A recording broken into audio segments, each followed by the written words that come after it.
So this week, Apple launched Apple Intelligence at this year's WWDC 24. Is that a smart move for Apple though? I'm Jay, welcome to the channel, and in this video I'm going to talk about what was released at WWDC, what was announced around Apple Intelligence, and whether or not that was a smart move for Apple. Get into it.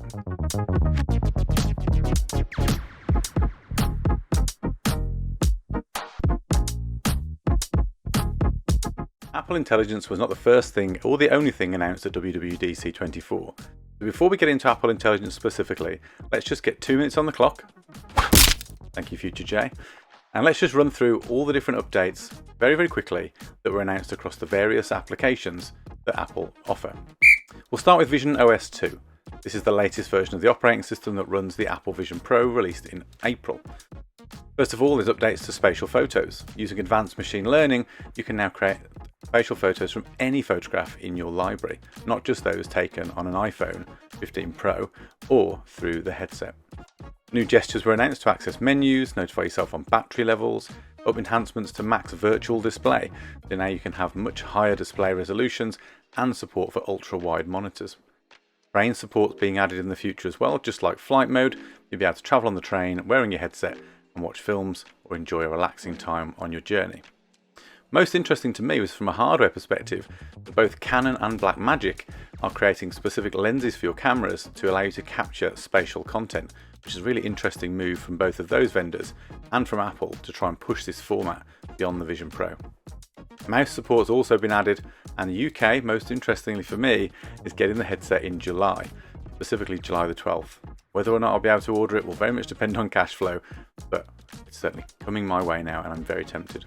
iOS had lots of different updates. First of all, home screen customizations going to a whole new level with dark mode for apps and complete layout flexibility, allowing you to move icons around your background images and display exactly how you want to see them. There's also an app picker for colors, so you can make the entire suite of apps all look and feel consistent with your theme. Control Center is getting a big overhaul as well, with lots of different functionality coming in there. Most excitingly though, I think, is the opening for developers to add their own content to the Control Center. You'll also be able to swap your camera and flash icons on the home screen to anything you like, as well as the action button, which can now be used by developers to control other apps as well. Privacy, you'll be able to lock apps now specifically, so using Face ID you can lock specific apps in your phone. So if you're letting someone, one of your children or a friend, access some of your content, you can lock those sensitive apps to stopping them from getting in. Your wallet, you can now tap to pay, so much like the contact sharing that came in the most recent iOS update. You'll now be able to use your phone in proximity with another Apple device to pay a friend. Game mode is coming to iPhone, minimizing background activity and improving responsiveness with controllers. And the biggest overhaul, I think, is the Photos app, which is getting a huge redesign. Your photos now will be front and center, as they always have been, but accompanied by collections, which will allow you to browse by topic, memories, recent trips, or any other way that you want to view your photos, as well as smart filtering that can even filter down to items in a picture using machine learning algorithms, things like the pink coat or a particular pet. In the audio and home space, AirPods now get head gestures, so you can interact with your AirPods without having to talk out loud in public. A shake of your head or a nod of your head will allow you to say yes or no to incoming calls and activity that Apple's AirPods might suggest to you. Voice isolation to AirPods Pro removes background noise, and gaming now supports personalized spatial audio with a new API. Home and tvOS got very little, to be perfectly honest, that was really worth talking about, and it was very disappointing to see so little coming that way. There is a new Snoopy screensaver if you really care. WatchOS, you're now getting some new content and a new app around training loads to provide you insights into how you train and your body over time. This basically uses data, historical and sort of moving forward, to track trends within your performance. There's also a Vitals app, which you can check on daily health stats and compare to historical data, and it will alert you if a number of them change in any particular direction, helping you to understand when something's off. There's also changes to the Smart Stack and algorithm-driven selected and framed images for your watch faces. iPad OS 18 got some new updates. We've got a floating tab bar which now morphs into the sidebar, and that will work across various apps to give you new ways to interact with the menus within an app. SharePlay now supports annotations and remote control, so when you're screen sharing, you can now act as tech support for your family if you need to. The biggest change to iPad though is the Calculator app. All jokes aside, and there was some jokes made at the actual event, this is really impressive. As well as a basic calculator and all the functions you would normally expect from a calculator, what they've also brought is called Math Notes. And this experience looks like something else.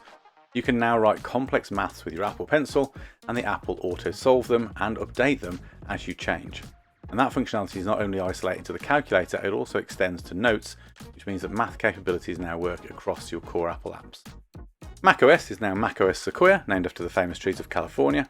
We saw upgrades to continuity, allowing for iPhone mirroring, which basically allows you to see what's on your iPhone from your Mac and then interact with it, dragging and dropping content, using your social apps, all while keeping your phone completely locked if it's not in your hands. Auto tiling on desktop is effectively Windows Snap functionality finally brought to macOS. Safari, which is apparently the world's fastest browser according to the promotion, is now using machine learning to detect relevant information on your pages and to highlight it as you browse. And there's a viewer which will put your videos front and center in picture-in-picture mode to make it easy to control that experience.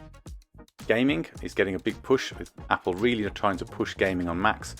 Game Porting Toolkit 2 is now helping devs bring games to Windows much more quickly, as well as from Mac to iPad and iPhone. Ubisoft were actually in attendance at the event as well, and they showed off the new Assassin's Creed Shadows, which is launching day and date on Mac, which I think is a first. That's it for the operating system updates, and I have to say at this point during the presentation, I was feeling a little bit underwhelmed.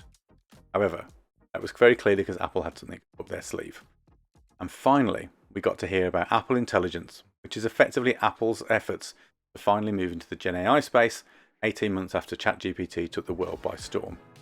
Now this of course is going to be a little bit different to what you might expect, and it's Apple's take, but a lot of what you'll see throughout the Apple Intelligence Suite is commonplace now in other tools and technologies. So nothing revolutionary here, but very interesting in terms of the way Apple is implementing it. So very quickly, there was a few key points that Apple wanted to stress. This was about powerful, intuitive, integrated, personal, and most critically, private generative AI. They said this was beyond artificial intelligence, that it was personal intelligence. And they've called it Apple Intelligence, which is not a surprise, it's still AI. I suppose there's an intentional play on words. But they are trying to differentiate it from everybody else's offering by calling it Apple Intelligence. Now, it's deeply integrated across the platform, and that's one of the key things that you're going to notice about Apple Intelligence and what they're trying to do with it. It's going to work across your iPhone, your iPad, and Mac, and it's going to affect language, image creation, and personal context. One of the biggest things they talked about was language and the NLP offering. So being able to prioritize your notifications to make sure that you don't miss anything important. It's going to power your writing tools, so you'll be able to do things like rewrites and proofreads across all of your apps, including third party. From an image creation perspective, you'll be able to create totally original images. They are limited to 3 different styles: sketch, illustration, and animation, but it will be built in across the system again and available to third-party developers. You can tap into any app and have it do things on your behalf. You can get it to show you photos, or play a podcast that your wife sent you in a text message. It's integrated across your apps. And it's all grounded in your personal information. So it's able to retrieve and access data across all of your apps and any content that's on your screen. Sounds a bit scary and a little bit Big Brother, but they did go on to stress the importance of privacy. And like all Apple tech, privacy is at the heart of what they're doing here. That does set it aside from some of the other offerings in the market. So its architecture is built with privacy at its core. It's aware of your data, but it doesn't collect your data. Apple Intelligence is made possible by the M family of chips that are currently powering the most recent iPhones and iPads, as well as MacBooks. This particular silicon is Apple's own proprietary silicon, and it's incredibly powerful and quite a bit ahead of the competition. It allows them to do a lot of processing on device. This is very different to what you'll be using within things like Copilot or ChatGPT, where all of the processing is done server-side in the cloud. The reason that's important is that it means that Apple can secure your data far beyond what most models are currently working with, especially when it's large language models that are working in the cloud. Local language models probably are the future, and we're seeing more and more of that as we move forward. These small language models are coming to your devices, and they're going to be here very, very soon, but it does take a lot of power, and that's where Apple have got an advantage because their silicon, their M chips, are incredibly powerful. They also provide, as part of this though, recognizing that not everything can be done locally, power of cloud computing, but they're calling it private cloud compute. They're also stating that this is one of the best models going from a privacy perspective, and they're fully open for you to interrogate that if you want to, just like they are with their current operating system. Again, no data is stored, and the private cloud compute just extends Apple's intelligence out into the cloud when larger compute needs are required. They did stress that your data is never stored and it's only used to fulfill your request, and that this is a brand new standard for privacy in AI. In terms of how you'll interact with it, they went on to talk about Siri, which apparently has 1.5 billion requests per day, but the new Apple Intelligence powered Siri will be more natural, more contextually relevant, and more personal to you. It's going to have a new look, so instead of being the little pulsing circle that we're used to, there's a now more subtle integrated look around your device which will glow around the edges of the iPhone. As well as being able to talk to Siri, you'll now be able to actually type to Siri if you don't want to be talking to it out loud, which is another way to interact with it moving forward, which should be a lot more useful in public spaces. Siri can answer questions about your various Apple products, and it will use on-screen awareness so it can read your screen and interact with you as you go through apps. In-app actions can be taken on your behalf, and personal context uses semantic indexing to find and understand things it could never use before. This semantic index runs across all of your apps and all of your data, and it allows the AI to harness that information and provide additional context when you're asking it questions. One of the more interesting use cases is for something they've coined Genmoji, which takes the popularity of emojis to a whole new level, allowing you to create brand new emojis from just a handful of prompts or instructions.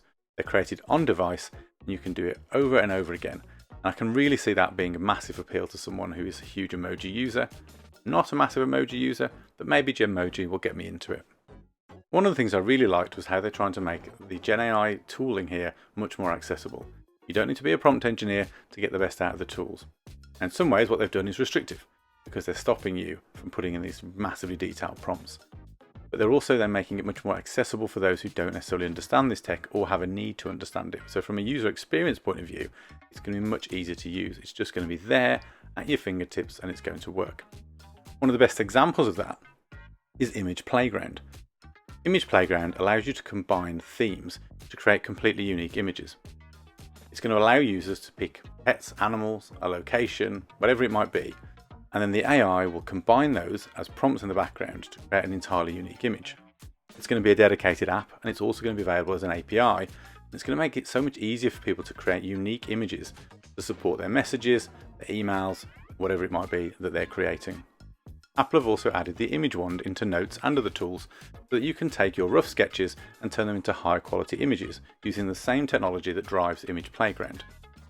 Photo editing is getting a facelift as well with Apple Intelligence, as it can now remove distracting objects in the background of your pictures, much like we saw Google announce earlier this year, and you'll be able to use natural language to search your photo libraries and then create memories or moments using video clips and pictures, all driven by short prompts. You'll also be able to record live calls and record notes and have it all transcribed so that you can manipulate that text further down the line. Apple recognised that the on-device processing won't always be powerful enough or won't always support the needs that you've got. So they've also integrated ChatGPT 4.0 at the heart of the entire operating system, allowing you at any time to tell Siri to offload your request or your query to ChatGPT with seamless integration to get the power from that service. That particular feature certainly raised some eyebrows. It certainly got Elon Musk unhappy over on X, but I actually think it's going to be perfectly fine. I don't think Apple is stupid enough to do that in a way that compromises your privacy when they've leaned so hard into privacy across the rest of the platform. I don't think you need to worry about that. They've also said that if you don't want to use ChatGPT, that's fine. There'll be other models made available in the future. Apple finished off by talking about the developers. So of course, the developer conference, it makes perfect sense to do so. The SDKs will be updated to make all of these tools available to third parties across all of their apps, meaning that this technology and Apple Intelligence will be able to flow through every app you use on any of your iOS devices. And I think the most important part about the announcements, which really surprised me as I spent most of my time listening to this thinking, what's the cost, is that this is entirely free. Now that is where this is a real game changer. You know anything about the market at the moment, things like Copilot from Microsoft for 365 comes at a premium. I think it's something like £20 per user per month for a personal subscription, £30 per user for enterprise. That's quite a prohibitive cost, and a lot of what you're able to do across the Microsoft suite seems to be coming to iOS, at least through Apple Intelligence. Now, I'm not saying it's necessarily going to be as good as Copilot 365.